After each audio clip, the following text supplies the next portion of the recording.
할렐루야. 오늘 사순절 21번째 시간입니다. 모든 상황에서 하나님 앞에 겸손하라 라는 제목으로 하나님 말씀 함께 나누겠습니다. 오늘 본문은 마가복음 7장입니다. 7장 24절에서 30절까지의 말씀 제가 봉독하겠습니다. 예수께서 일어나사 거기를 떠나 두로 지경으로 가서 한 집에 들어가 아무도 모르게 하시려 하나 숨길 수 없더라. 이에 더러운 귀신 들린 어린 딸을 둔 한 여자가 예수의 소문을 듣고 곧 와서 그 발 아래에 엎드리니 그 여자는 헬라인이요 수로보니게의 족속이라. 자기 딸에게서 귀신 쫓아주시기를 간구하거늘 예수께로 이르시되 자녀로 먼저 배불리 먹게 할지니 자녀의 떡을 취하여 개들에게 던짐이 마땅치 아니하니라. 여자가 대답하여 가라사대 주여 올소이다마는 상 아래 개들도 아이들의 먹던 부스러기를 먹나이다. 예수께서 가라사대 이 말을 하였으니 돌아가라 귀신이 내 딸에게서 나갔느니라 하시매 여자가 집에 돌아가 본즉 아이가 침상에 누웠고 귀신이 나갔더라. 할렐루야.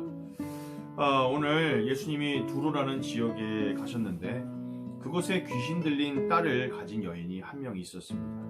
그것도 보통 귀신이 아니고 이 마가복음과 동일한 내용을 다루고 있는 마태복음 15장 22절에 보면 흉악한 귀신이라고 말하고 있습니다. 육체적인 질병과 정신적인 혼란 상태 속에 도저히 사람 구실을 할 수 없게 흉악한 귀신에 사로잡혀 있었다는 겁니다. 그러한 딸을 둔 이 여인은 딸을 생각할 때마다 가슴이 찢어지고 볼 때마다 눈물이 흘러내렸을 겁니다.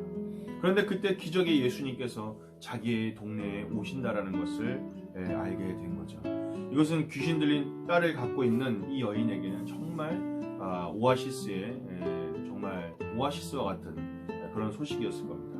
이 여인은 모든 일을 중단하고 예수님이 계신 곳을 향해 나아갔을 겁니다. 그리고 예수님이 눈에 들어오는 순간 예수님을 향해 소리쳤습니다. 다윗의 자손이여 나를 불쌍히 여기소서 내 딸이 흉악한 귀신에 들렸나이다. 이 여인이 얼마나 크게 소리를 지르며 절규하며 예수님의 그 뒤를 따라갔는지 아마도 모든 사람이 그 소리를 듣고 그 여인을 쳐다봤을 겁니다. 그러나 이상하게도 그 좋으신 예수님께서 그 여인을 쳐다보지도 않고 그냥 걸어가시는 거죠. 그러자 이 여인이 소리를 지르고 절규하며 몸부림을 치고 울며 하나님의 아들이신 예수님 제발 도와주십시오 예수님 하고 오열을 하며 예수님과 제자들을 따랐을 겁니다. 그러자 제자들이 도저히 시끄러워서 견딜 수 없고 또 예수님이 하는 이상한 행동이 궁금하기도 하고 하여튼 예수님께 와서 말을 합니다. 오늘 본문에는 안 나와 있지만 마태복음 아까 말씀드린 같은 본문을 다루는 마태복음에는 이렇게 쉽게 말하면 이런 식으로 이야기를 한 거죠. 예수님 웬만하면 그냥 참고 가겠는데 도저히 시끄러워서 못 참겠습니다. 아마도 저 여자의 딸이 미친 게 아니라 저 여자가 미친 것 같습니다. 예수님 고쳐주시면 안 됩니까? 이런 식으로 이야기를 했던 것 같아요. 그러자 예수님은 27절에 오늘 본문 27절입니다. 예수께서 이르시되 자녀로 먼저 배불리 먹게 할지니 자녀의 떡을 취하여 개들에게 던짐이 마땅치 아니하니라. 여러분 아무리 사랑하는 사람이고 내가 좋아하는 사람이라고 해도 나를 사람이 아닌 개라고 이야기한다면 그 누구도 가만히 있지 않을 겁니다. 굉장히 불쾌한 표현이거든요. 사실은 아마도 이 여인이 남편과 같이 오지 않은 것은 이 여인이 과부라고 볼 수 있다라고 생각이 듭니다. 과부는 이 당시에 고아와 함께 사회의 최약자에 속하는 계층이라 할 수 있습니다.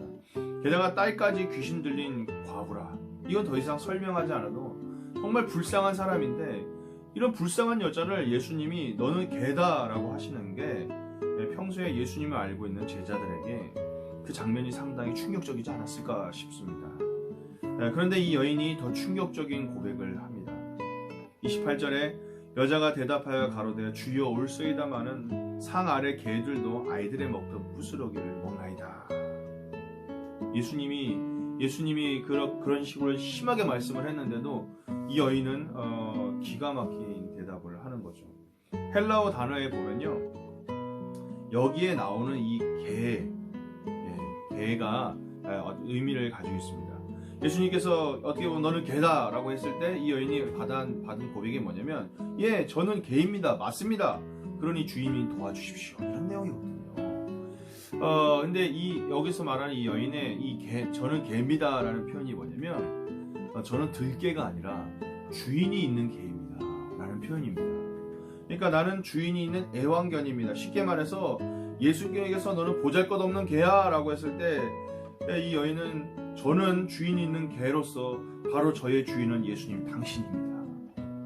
나의 주인 되신 예수님, 은혜의 부스러기라도 주십시오.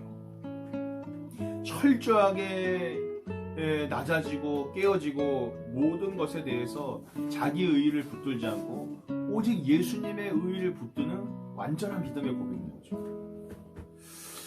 제가 처음 이제 주의 길을 가기 위해 기도하고 있을 때였습니다.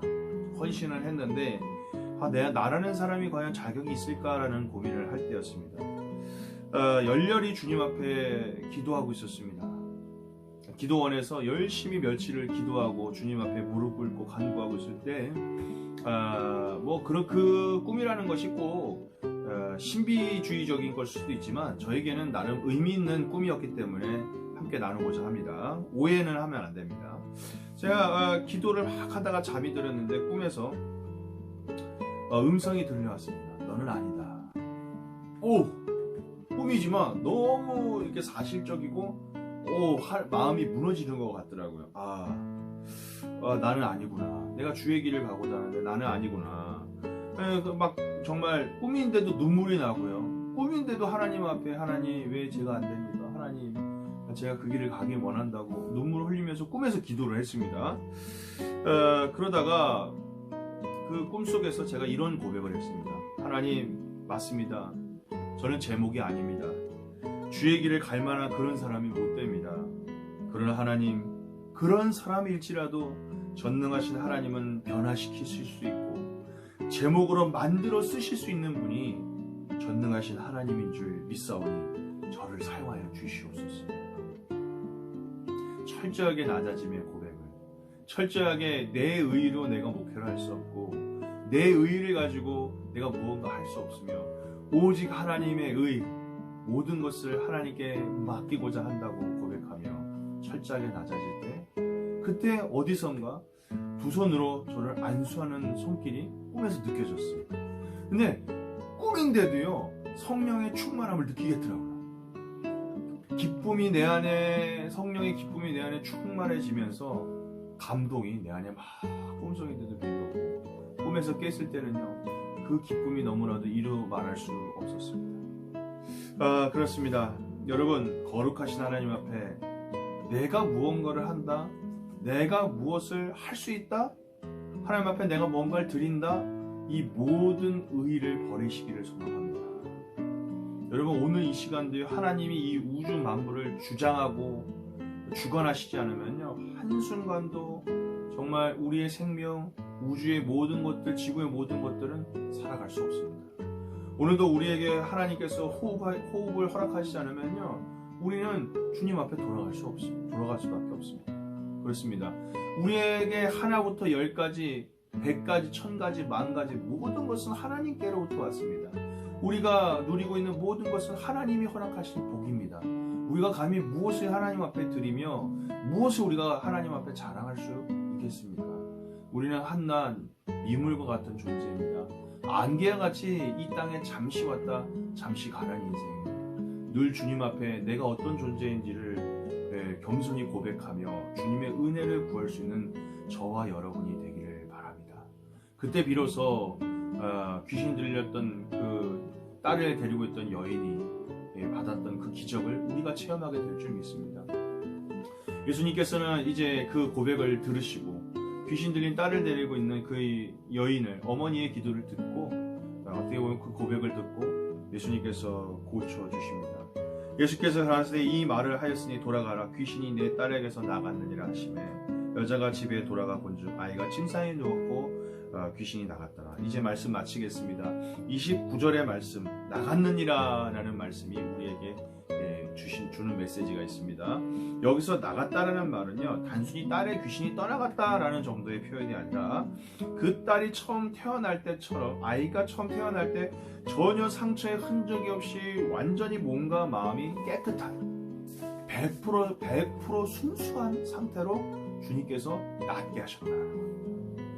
이 여인은 딸이 낫기를 바라며 왔지만 예수님은 그 딸의 병뿐만 아니라 그 여인의 영적인 문제까지도 모든 것을 완벽하게 치유하시고 완벽하게 인도하시는 주님의 모습을 정말 우리가 구하는 것에 비해서 훨씬 더 갑절 10배, 20배 좋은 것을 주시는 주님을 바라봅니다. 그렇습니다. 여러분, 하나님 앞에 늘 겸손합시다. 내 의를 붙들지 말고 오직 주님의 의를 붙듭시다. 심지어 주님이 개취급을 하고 심지어 내가 거친 삶과 가시밭길을 간다 할지라도 철저히 이 여인과 같이 주님 앞에 겸손하기를 오직 하나님만 높이기를 소망합니다. 그러면 이 두로의 여인처럼 소원을 이룰 뿐만 아니라 하나님이 내가 생각지도 못한 기가 막힌 회복의 역사와 큰 복을 우리의 인생 가운데 허락하실 줄 믿습니다. 감사합니다.